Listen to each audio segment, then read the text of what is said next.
Hi, I'm Tassila Buriti and I am working with Jacqueline on this session about commenting on your students' work. With Jacqueline, you looked at feedback on content and language, and you read the text about what to correct. Now, the question is how to correct, and this is a very practical focus for your classroom. You want to help your students. You want them to feel good in lessons. And I think there are probably things you do in Portuguese so the students are comfortable and their faces are not like this one. So, what do you do with comments and corrections to be friendly, to help students feel good in lessons?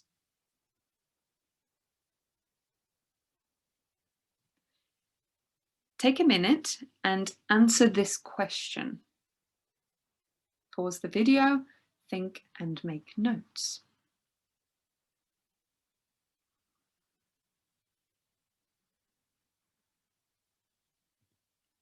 Now, did you write anything similar to my ideas here? For example, delayed, not immediate, so that it doesn't interrupt the lesson, so that it doesn't stop the student speaking. If my students are speaking together, maybe telling a story, when I hear an error, sometimes I say nothing. I wait and just write it in my notebook. Then, at the end of the lesson, I look at my notebook and put the important errors on the board. Another thing is, I don't use students' names. My feedback is anonymous. So if João says, I opened the eyes at 7 in the morning, I will write that, but I won't write João's name. That's our secret. I want my manner to be kind, helpful, not critical.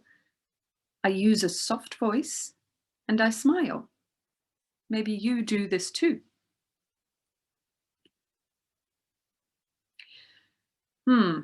Show good examples and errors. Maybe you show good language, not only errors, so motivate your students. And remember, be formulaic. Our language is clear, and you remember we said it should be simple and slow, and we should enunciate. And if you want to use English to comment and correct, it will help you to be formulaic. You remember Jacqueline said this, and I think the same.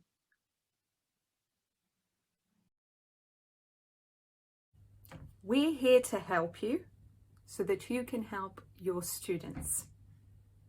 We can help you with simple language, and we will show you one way that you can use again and again.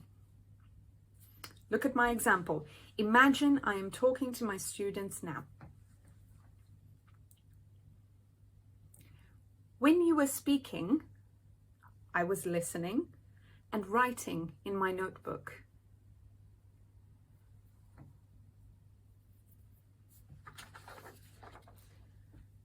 Look at these 6. 3 are correct, and 3 are incorrect. Talk to your partner and decide which 3 are correct and which 3 are incorrect. Here's the language I used to give feedback in English, plus one more, right here. I can help you say them so that they are clear and you sound friendly. First, can you think where the stress is? Pause for a minute and decide which words are stronger. Which do we stress?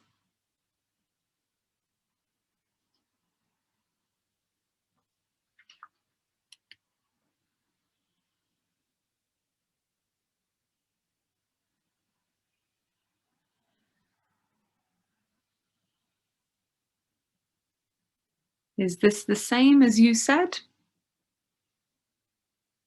Now, let's practice together. Same thing we've been doing 3 times. Let's practice 3 times. We'll go through each one.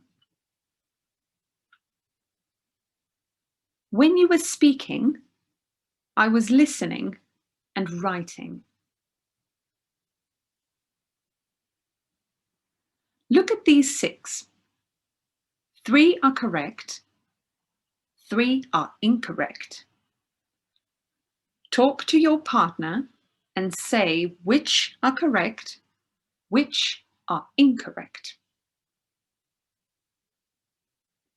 Look at these. What's the problem? Okay, so model again. When you were speaking, I was listening and writing.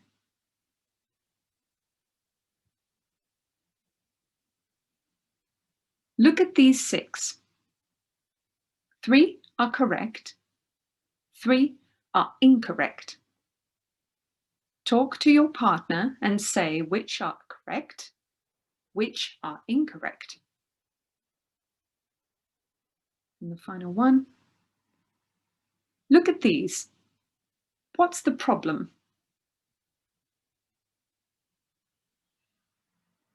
Right?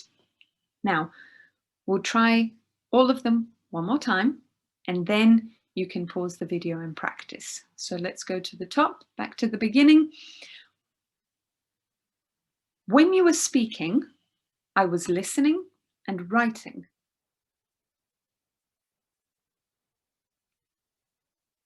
Look at these 6.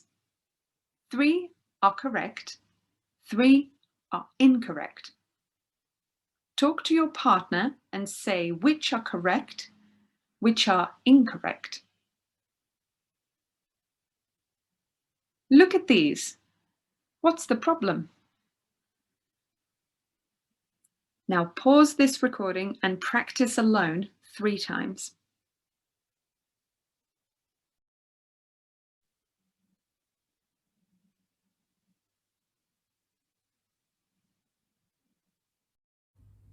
To end this session, we talk about why you are the perfect person to do this, better than a native speaker of English. You are going to watch a Brazilian teacher tell us why she thinks she is better than a native speaker of English. She had an English course in Ireland, and her story tells us why nests can more effectively correct student errors.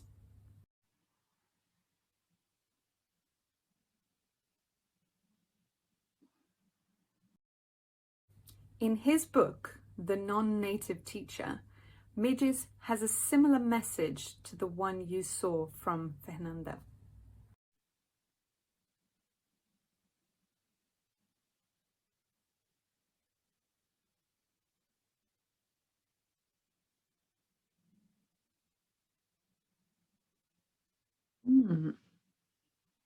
So,